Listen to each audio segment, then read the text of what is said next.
Բարերկո սիրելի բարեկամներ,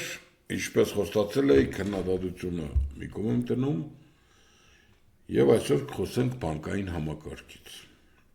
Ավելի ճիշտ կխոսենք իրար հետ փորձենք հասկանանք, թե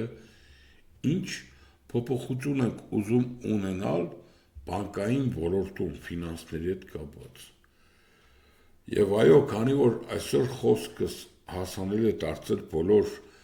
այսպես ասած, թե իշխանավորներին, թե ընդդիմադիրներին համընդանուր ձևակերպված հարցը պետք է ուղենք նրանց եւ սպասենք իրենց պատասխանին։ Ես այսօր կխոսեմ իմ հարցերից, բայց հուսով եմ, որ դուք էլ ձեր տեսակետները, ձեր խնդիրները, ձեր հարցերը կգրեք, որոնց ես ընթացքում, որոնց կուսումնասիրեմ եւ եթե կարիք եղավ նորից հարց կբարձրացնենք, որպեսզի ակնկալենք պատասխան։ Հույսով եմ ես կպատասխանեն այն ուժերը, ովքեր որ իրենց ֆավորիտ են համարում, այն ուժերը, որոնք որ հնարավորություն ունեն ազգային ժողով մտնելու եւ իհարկե մենք այդ խոստումների հետևից ընտրություններից հետո գնալու ենք անպայման։ Բայց մինչև կսկսեմ բուն նյութին կանցնեմ, կխնդրեի տարածել, լայքել, իհարկե ձեր տեսակետները անպայման գրեք, դա շատ կարևոր ինձ համար, կուզենամ նախորդ տեսանյութի տակ արված կոմենտարային անդրադառնալ, գրում եմ ես բարձր Հայկը, սիրիր երկիրդ, այլ ոչ թե մարդուն։ Սա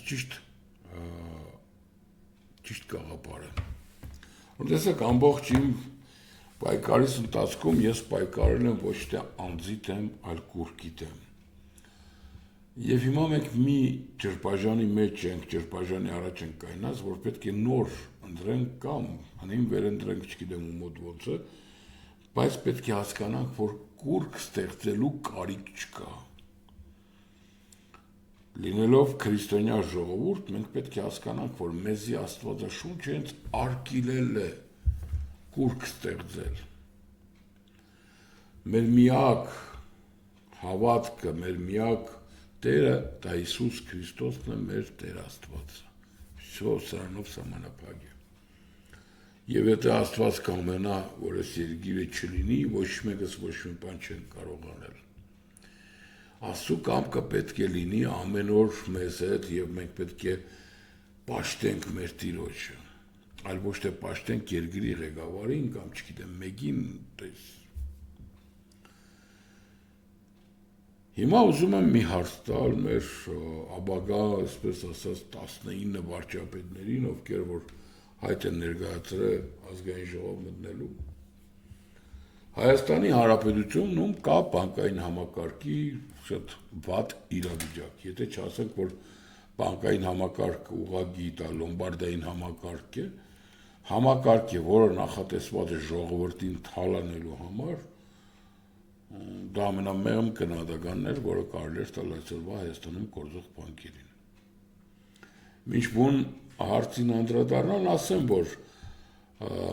անցած տարի, երբ որ ես 25 թվականին, եղել եմ Կրթությունը նորաձևի առաջին դիմադիրն եմ եղել ստացիոն ՍՄԴ եւ հնարավորություն ունեցա Նիկոլ Փաշինյանին հարց տալ, առաջի հարցս եղել է էկվարինգի թանկեղները, ովքեր չգիտեն էկվարինգը ինչ է, բացատրեմ։ Երբ որ մենք խանութներում քարտով առևտուր էինք անում, բանկային համակարգը այդ գործարքից, տնտեսվարողից, այսինքն խանութ բանից կամ չգիտեմ, գանձում էր 3-ից 4%։ Ես կրթությունը նորաձևի ժամանակ բարձրացա եւ հայտնեցի, որ չի կարող նման բան լինել, որտեղ աշխարհում չկա նման տոկոսադրիկ։ Ոչ վաղ անցյալում քաղաքացիական պայմանագիր կուսակցության կարգառուն անդամներից մեկին ինձ մեղադրեց, դե ինչքսես մարդը կենել, ինչ կուզես, ինչ երոր ես խաբար չեմ, սա էկվարինգը իջեցրել են 0.3-ից 0.6%, որ հիմա շնորհակալություն։ Իհարկե լսել են, ունակություն ունին, չունի ինչ է դա ժխտել չի կարելի ժողովուրդ։ Նաև Գագիկ Ծառուկյանը վերջերս հայտարարություն երավ, որ 2 միլիոն չափ վարկերը պետք է զրացնեն, տոլիներվեն, կունենանք Արետ Գագիկ Ծառուկյանից հարցը տալու եւ ուժեղ Հայաստանի թեզն էլ կա, որ ժողովրդին պետք է խանութները, то есть փոքր միջին բիզնեսը ունենա 0% տոկոսատուրիկ։ Բայց այս ամենի հետևում կայնած է բանկային համակարգը Հայաստանը։ Իր բարձր տոկոսատուրիկներով։ Հիմա հարց եմ տալիս բոլորին. կարող եք արդյոք հաշվի առնելով կենտրոնական բանկի այդ ռեֆերենսիրованիա կոչվի, հայերեն վերավարկավորում տոնի ինչ, то есть կենտրոնական բանկը փող կուտա բանկերին 7.5%-ով, то есть սիստեմն ինչ կաշխատի։ Կենտրոնական բանկը կվերցնի աշխարհից փող 2%-ով, 3%-ով կուտա բանկերին 7%-ով, հա։ Մի 7.5%-ով կուտա։ Մի հնարավորություն ունենք ժողովրդին տանք 12%-ով վարկեր, որ ուժը կհամաձայնվի դրան, որ այդ ռեֆորմին կերտա։ Բայց այստեղ շատ կարևոր մի նշում անեմ, որ 12%-ը այդ պետք է լինի ամբողջ իր մեջ առած, որտեղ բանկերն հիմա շատ ժամանակ բանկերն են, հա։ Դες ավելա ծառայություններ կմտցնեն, չգիտեմ, ծառայության բջար, սիգե, չէ, դեղնինք օբշի 12% որպես այս մարդիկ վերջապես շունչ առնեն, 24-30%-ով վարկիր կան։ Կուզենամ լսեմ ձեր խոստում, որ հա ախպեր ջան, ես որ եկա 12% վարկիր, նորդ այդ վարկի հետևից ես կուկամ, то есть վարկի հետևից չեմ գա, ես կուկամ, անկախ նորից դու կեղնիկ կառավարություն, տենդիմություն, ձեզի կսեմ, որ եղբայր, բայց դու մեզի խոստացար, դու դի սեք պատասխանեմ բդոր, մենք մի կառավարություն չենք, շորժ Գյումրի ավագանում է շատ դեպքերում հնչում, ախպեր, մենք քեզի մանդատ ենք տվել, դու կառավարություն չես, օրինագիծ ներկայացրա, այդ օրինագիծը թող կառավարությունը չհաստատի, ժողովուրդը թող տեսնին ով է իր թշնամին, ով է իր բարեկամը։ Չգիտեմ ժողովուրդ, համամիտ եք թե համամիտ չեք, 12%-ը կթվա նորմալ թիվ կեղնի։ Երկրորդը, բանկային համակարգում այսպիսի մի հատ հիասքանչ բան կա, էլի։ Գրավադրեք մարդը ոսկին կգնահատեն $100, մարդուն կուտան $80 վարկ, հետո այս մարդը ինչ-ինչ պատճառներով չի կարողանա վարկը մարել, պարզվի գոնե բանկին տալիք էլի։ Բանկը ոսկին ծախել է $50, կամ տունն է ծախել կես գնով։ Ու մարդը կհայտնվի նորից ինչ-որ սև ծուծակ, դակ, ժողովուրդ ջան, չէ՞ բանկը իր ռիսկը գնահատելով, ոսկին գնահատելով, ոսկու կնից քիչ փող տալով։ То есть այս խնդիրն ինչ եք պետք ուզեք, պարոնայք ապագա վարչապետներ, խնդրած կեղնիմ, միգուցե կարող է հա ասենք 3 միլիոն վարչապետներից մեկը ես եմ, դերևս շատ բարձր կալիպ չունեմ, որ խմբակցությունների առաջի դեմքերով պատասխանեք, բայց եթե Նիկոլ Փաշինյանը քսել մենք 3 միլիոն վարչապետ ենք, որ մենք այս դեպքում պետք է լսենք նաև Նիկոլ Փաշինյանի պատասխանը։ Երրորդ կարևոր հարցը, այսօր Հայաստանում չկան բավականին քանակությամբ բանկամատներ, որի միջոցով մենք կարողանում ենք փող գցել մեր քարտերին կամ քարտերից հանել։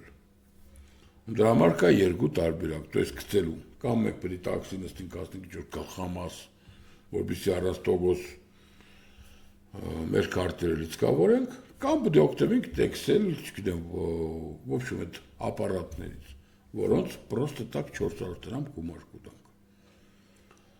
Հիմա հնարավորություն կա կազմակերպել այնպես, որպեսզի բոլոր բանկամատները տեղադրված, ինչպես որ ամբողջ ցիվիլ աշխարհում երած ունենան դրամ ընդունող սարքերը, կուպյուրապրեմնիկ կոչվի։ Սա շատ կարևոր խնդիր է, որովհետև եթե դուք կուզեք, որ մենք քարտով առևտուր ունենք, դուք կուզեք, որ քարտային համակարգն աշխատի, դուք կուզեք, որ փողը կանխիկ չեղնի, հեշտացրեք մեր կյանքը։ Երկրորդը նույնպես շատ կարևոր է։ Եթե ես ունեմ ID բանկի քարտ, բայց ID բանկը գտնվում է քաղաքի մյուս ծայրում, ես գտնվում եմ Գյումրու կենտրոնական հրապարակում եւ ինձ կանխիկ գումարը պետք։ Ես փող հանելուց տոկոս կուտամ, ինչու՞ մար ժողովուրդ։ Այս ամեն ինչը շատ հետաքրքիր է, որովհետև մենք արևտուր ենելուց, то есть մենք որ քարտով արևտուր կենենք, օգուտ կուտանք բանկին, որ բանկը փող աշխատի։ Բայց բանկը մեր վերեն փող կաշխատի, երբ որ մեզի հետ փողը կուտա վարկով։ Վարկով որ փողը կուտա, մենք իրան տոգոս կուտանք, ճիշտ է։ Ու ամեն տեղ մենք ինչը կդառնանք, մենք կտեսնենք, որ մենք պրոբլեմ ունենք։ Իմ սիրելի բարեկամներ, խնդրեմ նաև դուք անպայման գրեք ձեր կարծիքները, վաղը կանդրադառնանք արդեն իրավաբանական անձանց մասին, այսօր խոսեցինք ֆիզիկական անձանց մասին, վաղը խոսանք իրավաբանական անձանց, եւ իհարկե 19 քաղաքական ուժերին խնդրում եմ, եթե դուք ձեզ համարում եք ֆավորիտ, պատասխանեք այս հարցերին։ Կարող եք անունը չտալ, ասեք, որ ժողովուրդը հարցերն ենք պատասխանում ենք։ Նախապես կանխավ, ոնց ասում են, շնորհակալություն։